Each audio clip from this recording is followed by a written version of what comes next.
Hello, my name is Samantha Ditch. I'm the retail manager here at the Audubon Society of Western Pennsylvania. I wanted to show you today some of the bird feeding options that we carry in our nature stores. Many of them are very easy to clean and maintain. It's incredibly important that we clean our feeders on a regular basis, at least once a month, and much more frequently if it's very hot and humid out, particularly in summer. Bird feeders can become pretty yucky when the weather's bad and when we're not maintaining them, and we want to make sure that our bird feeders are clean and healthy and safe for the birds that are visiting them. We want to keep everyone healthy so that we can continue to enjoy them. So now I'm going to take a moment and show you some of the tube feeders that we carry in our stores. We carry a number of brands, particularly Dro Yankees and Aspects feeders. Both of those feeders have a lifetime warranty, and we're happy to help with replacement parts, or if you have any questions on care of your feeders, we're here to help. So I'm going to get right started and show you some of the options here. We'll start with one of the classic feeders. This is the Dro Yankees new generation. This is a tube feeder with the sunflower seed hole. So it has a larger port so that it can accommodate things like the Beechwood Blend, our proprietary mix.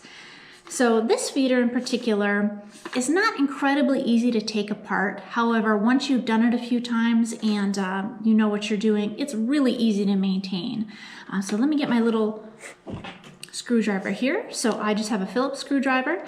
And if you look into the feeding ports, not sure if you can see that there, but there's a little spot for me to go ahead and just turn that. Oh, and the ports and the screws just come right out. So once you do the bottom port, this one's a little stuck. There we go. The whole bottom of the feeder just comes right out. It's kind of a misconception that these are hard to keep clean, because once you've done it a few times, you know exactly what you're doing. They come right out, and at this point you can use your vinegar water solution, your hot soapy water. You can use your really wonderful long brush, which reaches into the feeder very easily to keep the tube part clean. I'm gonna go ahead and take the second port out here. Not gonna lose that. Keep all your little parts together so that you don't lose anything. There we go. We have all of our metal parts and our hardware. And then we have the tube right here. You can see right through, and we'll just use our brush. Give that a really good scrub, particularly at the bottom where seed can get caked in there pretty yucky. You wanna make sure that's nice and clean. I actually like to use a little, just a rag and really wipe that out. Now I use a diluted vinegar water solution. I've used hot soapy water. Whatever you're using, make sure you're rinsing it really, really well. Particularly if you decide to do a really diluted bleach solution, which you can also do if it's particularly grimy, but make sure you're really getting all of that residue out from inside of the tube feeder, because that can remain, and it's not the best thing for our birds to be ingesting. So it's rinsed, it's scrubbed, it's sparkling clean, you've got all the hardware clean. You're gonna let it air dry, and once it's all dry, you can then reassemble. I'll reassemble this one because it can be a little finicky, like I said, if you haven't done it before. So you put the ports back in, and so they look a little different. This one has the little shape for the screw there. You can see that one has a little bit of a different shape. Well, actually, they're all the same. So they're identical. It doesn't matter where you put the ports. If you put it at the top, this side, on the bottom, they're all identical. So once you've got it in there, you're holding your fingers to hold it tight. I'm gonna put the screw in. Here's where it gets a little finicky on these ones. All right, I'm screwing the screw back in. That's gonna lock these two feeding ports together. There we go.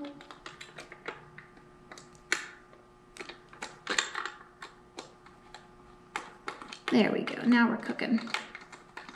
Okay, so that is now locked in place, back where it needs to be. If you have trouble with this port, you can always just use the brush and just clean pretty well, top and bottom. You can get past it with a brush like this. But the main part is getting that bottom part cleaned out really well, because that's where everything can kick. So to reassemble the bottom, we're going to put that little bottom plastic internal baffle there, and our metal base. So as you can see, it's got the little holes here, and when we put the port back in, that'll lock the bottom in. Okay, there's one base, one port in the base. And our second one there. And then I'm gonna just position the screw as best I can here. I think if you've got a magnetic screwdriver, that would make it work a lot better. I'm kind of holding this in place just so I can reach it, because they're pretty tiny. All right, and I'm just gonna get that started in there. And then my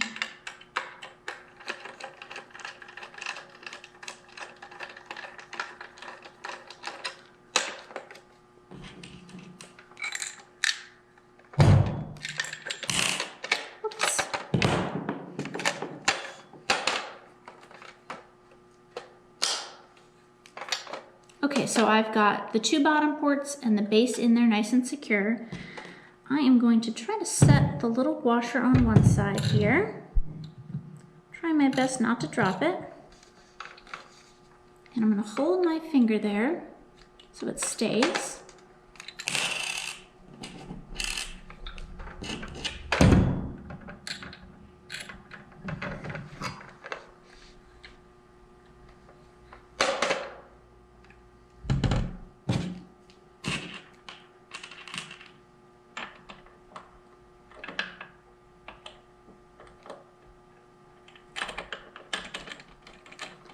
We are all set.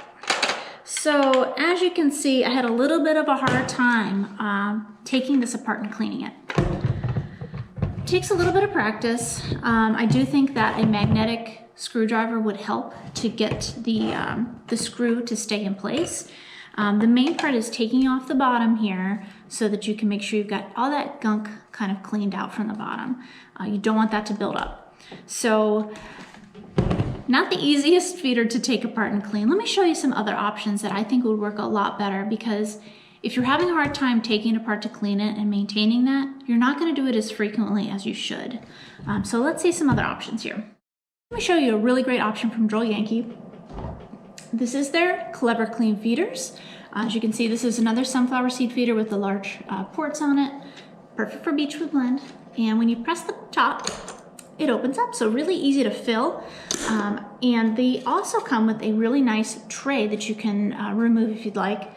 And I'm gonna take off the bottom here just by showing you. So it's all on there. I'm gonna just turn it with my hand, and the whole base comes off in one piece. Really easy to clean. You're able to sneak past those ports with the brush to keep it nice and tidy.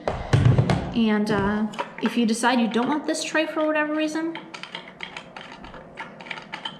this just comes right out, and then you can put this back on the bottom here with this little knob. Couldn't be easier than that. These are fantastic feeders. Set that one aside and show you another option from another company. This is an Aspects feeder.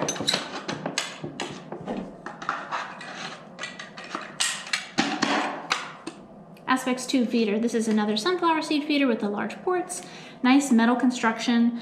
To open this one, for seed filling, pop it right open. And to take off the bottom, you couldn't get easier than this. When you press the buttons, pops right out. These seed ports can come out by using the screwdriver.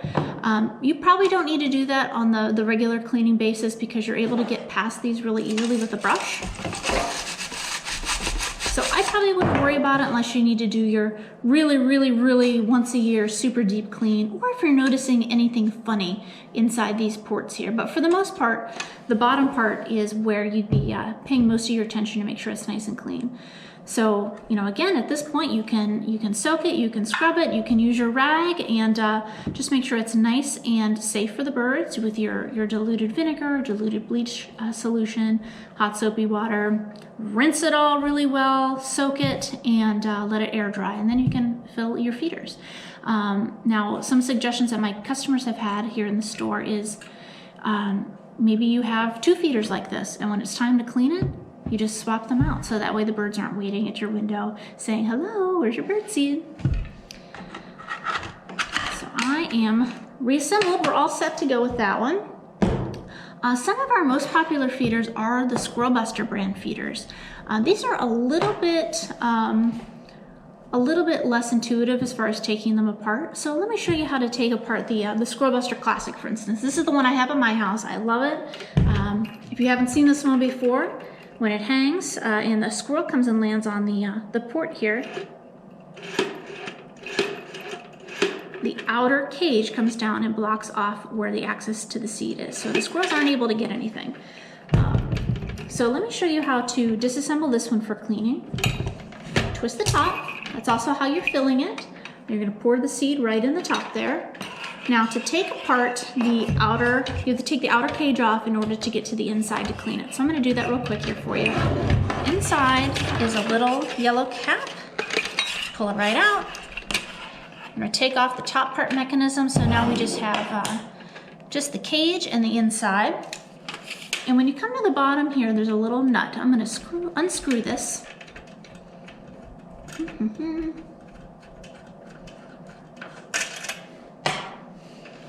And then, now this is the inside of the feeder. You'll see right here that there are 2 little buttons. If you press those, get some more muscle here. If you press them and just pull, that's how this one comes apart. So at this point, the materials that you're really soaking are pretty straightforward. This is the kind of internal baffle there, and then your tube, and then we have the cage. So you want to make sure you don't lose this little piece here, so set that somewhere special. And then at this point you can go ahead and scrub and soak your feeder, use the brush, use that rag, make it nice and clean and safe. Let it air dry, and then you're ready to refill. So to reassemble this, I am going to first put these parts back together here. So again, it has those little buttons, so just give it a little pinch. And now you're back in action there. And then we will put this inside the cage. Now this is really important. Do you see this little yellow tab right here? That lines up with this piece right here. If you don't have that lined up, it's not going to work properly. The cage is going to be a little cattywampus from where that internal part is. So that's exactly how we want it to be. It slides right in. And then we have our bolt here. And I'm going to spin this back on here to secure the cage to the tube.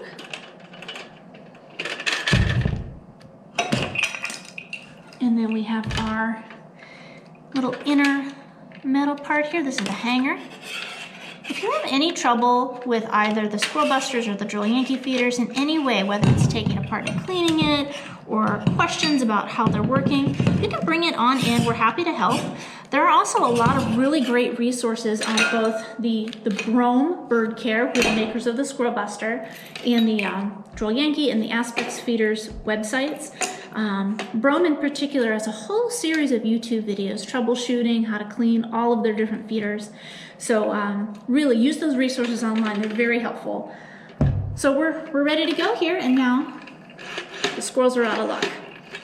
All right, so one more thing I wanted to show you. Well, 2 more things. If you have a Niger thistle sock, same thing. You're just going to scrub it and soak it and really make sure it's clean. You can use something like this, a brush, turn it inside out, scrub it. If it's really gone through a couple seasons with you and it's pretty yucky, I would just replace these. But you definitely can clean these, and you should clean those. And one more feeder. When it comes to platform feeders, there's a lot of really good options that are a little easier to maintain than what you might have seen otherwise. This one in particular, has a tray that comes completely out. A lot of the more traditional hopper feeders with the pitch roof also have a tray like this that comes out. All the recycled plastic ones are pretty easy to clean. The wood ones might give you a little bit more trouble. So definitely keep an eye on it. If you're noticing that you've got one of those cedar feeders that is really kind of just not getting clean anytime you clean it, it might be time to replace it. But we're happy to talk through any solutions for you or troubleshoot. And you know, we've got everything you need when it comes to keeping your feeders clean. Thank you so much for joining me today. If you have any questions, please reach out to the nature store. And yeah, we're happy to help. We want to make sure our birds are happy and healthy and that your feeders are nice and clean. Thank you so much, and thanks for watching. Take care. Bye-bye.